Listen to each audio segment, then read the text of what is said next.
Hi, എല്ലാവർക്കും നമസ്കാരം. ഇപ്പോ മാങ്ങാ സീസൺ അല്ലേ? നല്ല നാടൻ പച്ചമാങ്ങ കിട്ടിയിട്ട് ഒരു 3-4 ദിവസമായി. ഞാനത് പിക്കിളിടാനുള്ള ഒരു സമയക്കുറവ് കാരണം എടുത്ത് ഫ്രിഡ്ജിൽ വെച്ചിരിക്കുകയായിരുന്നു. അപ്പൊ ഇന്നിപ്പം നമുക്കിത് നല്ലൊരു അച്ചാറാക്കാമേ. നിങ്ങൾ വിചാരിക്കും മാങ്ങാച്ചാർ ഇടാനായിട്ട് വീഡിയോ കണ്ട കാര്യമുണ്ടോന്ന്. അങ്ങനല്ല, ഞാൻ ഇടുന്ന ഈ മാങ്ങാച്ചാർ ഉണ്ടല്ലോ ഭയങ്കര വെറൈറ്റി ആയിട്ടും നല്ല ടേസ്റ്റി ആയിട്ടുള്ള ഒരു അച്ചാറാണ്. തള്ളലല്ല കേട്ടോ, നിങ്ങൾ ഉണ്ടാക്കി കഴിയുമ്പോൾ നിങ്ങൾക്ക് മനസ്സിലാവും. ഇവിടെ സാധാരണ ഗസ്റ്റ് ഒക്കെ വരികയാണെങ്കിൽ അവർ ആദ്യം ചോദിക്കുന്നത് മാങ്ങാച്ചാറില്ലേ മാങ്ങാച്ചാറില്ലേ എന്നാണ് ചോദിക്കുന്നത്. അത് ഉണ്ടാക്കി വെച്ചിട്ടുണ്ടെങ്കിൽ അപ്പൊ തന്നെ അത് കുപ്പിയോടെ അവർ പൊക്കിയെടുത്ത് കൊണ്ടുപോകും. അത്രയ്ക്ക് ടേസ്റ്റ് ഉള്ള ഒരു പ്രിപ്പറേഷൻ ആണ് കേട്ടോ ഇത്. അത് നിങ്ങൾ ഉണ്ടാക്കി കഴിയുമ്പോൾ നിങ്ങൾക്ക് മനസ്സിലാവും. പിന്നെ ഇത് ചെയ്ത് കഴിഞ്ഞതിന് ശേഷം ഒന്ന് പറയണേ കമന്റിൽ, കൊള്ളായിരുന്നോ, ഞാൻ പറഞ്ഞതൊക്കെ സത്യമായിരുന്നോ എന്നൊന്ന് പറഞ്ഞേക്കണേ.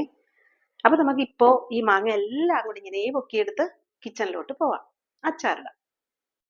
ആദ്യമായിട്ട് ഒരു ഉരുളി അടുപ്പിലോട്ട് വെച്ച് കൊടുത്തതിന് ശേഷം നല്ലെണ്ണ തന്നെ ഒഴിക്കണം കേട്ടോ. എണ്ണ ചൂടായി വരുമ്പോഴത്തേക്ക് 1 ടേബിൾ സ്പൂൺ ഉലുവ ഒന്നിട്ട് പൊട്ടിച്ചെടുക്കാം. അതിനുശേഷം ഒരു കൈ വെളുത്തുള്ളി അല്ലി അങ്ങോട്ട് ഇട്ട് കൊടുക്കാം. ഞാനിപ്പോൾ ഒരു 5-6 മാങ്ങ ഉണ്ടല്ലോ, അതുകൊണ്ട് ഒരു കൈ വെളുത്തുള്ളി അല്ലി തന്നെ എടുത്തിട്ടുണ്ട്. ഇനി കുറച്ച് പച്ചമുളക് ഇട്ട് കൊടുക്കാം. അത് നന്നായിട്ടൊന്ന് വഴറ്റിയതിന് ശേഷം കുറച്ച് കറിവേപ്പില ഇട്ട് കൊടുക്കാം. അതൊന്ന് നന്നായിട്ട് വഴണ്ട് വരുമ്പോഴത്തേക്ക് എരിവിന് ആവശ്യമുള്ള മുളക് പൊടി ഇട്ട് കൊടുക്കാം. 1 ടേബിൾ സ്പൂൺ ഉലുവാപ്പൊടി ഇട്ട് കൊടുക്കാം. 1 ടേബിൾ സ്പൂൺ പെപ്പർ പൊടി ഇട്ട് കൊടുക്കാം. അല്പം കായപ്പൊടി ഇട്ട് കൊടുക്കാം. ഇനി എണ്ണ ആവശ്യമുണ്ടെങ്കിൽ ഒഴിച്ചു കൊടുക്കണം കേട്ടോ. നന്നായിട്ട് ലോ ഫ്ലെയിമിൽ വെച്ച് നല്ലതുപോലെ ഒന്ന് വഴറ്റിയെടുത്തതിന് ശേഷം നമ്മൾ അരിഞ്ഞു വെച്ചിരുന്ന മാങ്ങാ കഷ്ണങ്ങൾ അങ്ങോട്ട് ഇട്ട് കൊടുക്കാം. ചെറുതായിട്ട് അരിയരുത്, മീഡിയം ഷേപ്പിനുള്ള കഷ്ണങ്ങളായിട്ട് അരിയാവൂ. ഇനി അത് ഒരുപാടിട്ട് വഴറ്റരുത്, 2 ഇളക്കിളക്കുക ചെയ്യാവുള്ളൂ. അതിനുശേഷം പാകത്തിന് ഉപ്പ് നോക്കിയിട്ട് ഉപ്പില്ലെങ്കിൽ ഉപ്പും കൂടെ ഇട്ട് കൊടുക്കുക. അതിനുശേഷം എല്ലാം കൂടെ ഒന്ന് ഇളക്കി യോജിപ്പിച്ചതിന് ശേഷം നമ്മൾ ഒരു 1/4 കപ്പ് വരെ ശർക്കര പൊടിച്ചത് ഇട്ട് കൊടുക്കുക.